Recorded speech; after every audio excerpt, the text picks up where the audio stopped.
শীতের দেশে চলে আসলাম। শ্রীলঙ্কার নোয়ারেলিয়াতে এত বেশি ঠান্ডা হবে কখনো ভাবিনি। কি যে সুন্দর দেশ, সবকিছু গোছানো পরিষ্কার, পাহাড়ি এলাকাগুলো আরো বেশি উন্নত। আমরা তো বড় বড় জ্যাকেট পরে ঘুরছি, এত ঠান্ডা। আর একটু পর পর পাহাড়ি এলাকায় ঝর্ণা দেখতে পাচ্ছিলাম, এত ভালো লাগছিল মাশাআল্লাহ। বাহিরের দেশের প্রতিটা মানুষ প্রত্যেকটা রুলস মেনটেন করে চলে। গ্রীষ্মকাল আর শীতকাল একসাথে অনুভব করার আনন্দই অন্যরকম। প্রথম দিন শ্রীলঙ্কার কলম্বোতে ছিলাম। বাহিরে আসার পর থেকে শুধু খাবারের কষ্টটাই পাচ্ছি, তৃপ্তি সহকারে খেতে পারছি না। সকালে খাবো খিচুড়ি মাংস, অথচ কি খেয়ে বেড়াচ্ছি। বাঙালি মানুষ ভাত ছাড়া চলা যায় বলেন তো? তারপরও যা খেতে পারবো সবগুলো নিয়ে চলে আসছি। এখন বুঝতে পারি বিদেশের ছেলেমেয়েরা এত স্লিম কি করে হয়। তৈলাক্ত বা ফ্যাট জাতীয় খাবার তারা একদমই খায় না। এখানে বিভিন্ন ধরনের পিঠা ছিল, পিঠাগুলো অনেক মজার ছিল। ভাত ছাড়া সবই পাওয়া যায়। আমি চিকেনের এই গ্রেভিটা দিয়ে পিঠা খাচ্ছিলাম। যাই হোক, খাওয়া দাওয়া শেষ করে আমরা চলে যাব এখন নোয়ারেলিয়াতে। কলম্বো থেকে নোয়ারেলিয়া প্রায় 6 থেকে 7 ঘন্টার দূরত্ব।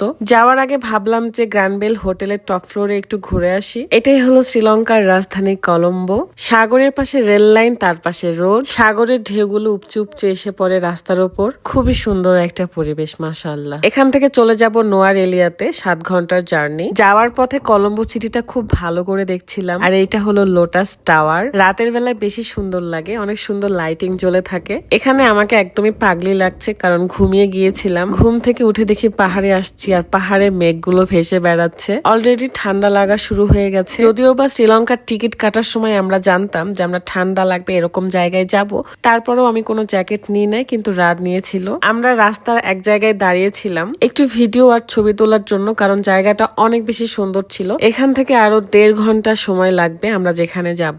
খুবই ক্ষুধা লাগছিল, এই কারণে খাবার অর্ডার করে আমরা একটু ঘোরাঘুরি করতেছিলাম। তার উপর মেঘগুলো আমাদেরকে বৃষ্টি দিয়ে ভিজিয়ে দিল। সবচেয়ে ভালো লাগছিল একটু পরপর পাহাড় বেয়ে বেয়ে ঝর্ণা নামতেছিল। এত বড় বড় ঝর্ণা, এত ভালো লাগছিল। আল্লাহ সৃষ্টি কি যে সুন্দর। আমার এই ছোট্ট জীবনটা সার্থক হয়ে গেল। এক পাশে ঝর্ণা আর এক পাশে লেক, সেখানে আমরা বসে বসে খাচ্ছিলাম। তারপর আমরা আবারও রওনা হয়ে যাই, কিন্তু রাস্তার মাঝখানে দাঁড়িয়ে পড়েছি, কারণ এখানে আরো একটা সুন্দর ঝর্ণা ছিল। দেখেন এই পানি থেকে ধোঁয়া উঠতেছে, মানে এত বেশি ঠান্ডা পানি। তাহলে কেন আমাদের ঠান্ডা লাগবে না বলেন? সব টুরিস্টরাই এই জায়গাগুলোতে দাঁড়িয়ে সুন্দর করে ছবি তোলে। পাহাড়গুলো এত বড় আর রাস্তাগুলো এত সুন্দর মজবুত। আমি তো পুরো রাস্তা দেখতে দেখতেই যাচ্ছিলাম। বাইরের দেশের প্রত্যেকটা মানুষ সব ধরনের রুলস মেনটেন করে। আমরা এখন লাবকিল্লিতে ছিলাম, সেটা আবার একটা পাহাড়ে বড় করে লেখা ছিল, মানে এটা দেখতেও ভালো লাগছে। পাহাড়েও একটা শহর রয়েছে, ভাবা যায়। দেখতে অনেকটা এরকমই মনে হচ্ছে দার্জিলিং চলে আসছি। অলরেডি সন্ধ্যা হয়ে গিয়েছে,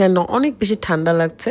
আমরা আমাদের হোটেলে চলে আসি। সবাই আমরা থরথর করে কাঁপতেছিলাম। কোনো মতে আমরা হোটেলে যা যা রুলস আছে সব কমপ্লিট করে রুমে চলে যাই। তবে এখানে ঠান্ডার জন্য ওয়েলকাম ড্রিঙ্কস না দিয়ে ওয়েলকাম টি দিয়েছে। আপনারা অলরেডি জানেন যে আমি কত বেশি অসুস্থ, তো চাটা পেয়ে আমি অনেক বেশি খুশি হয়ে যাই, কারণ এখানে চা কফিরও অনেক মূল্য আর কি খুঁজে পাওয়া যায় না। তারপর রুমে ঢুকেই মনটা ভালো হয়ে যায়, কারণ আমার রুমটা এত বেশি সুন্দর ছিল। পিঙ্ক কালারের সোফা ছিল, তবে আমার রুমের কোনো বেলকুনি ছিল না। তারপরও আমার কাছে অনেক ভালো লাগছে। তাছাড়া ভাইয়াদের রুমগুলোতে বেলকুনি ছিল।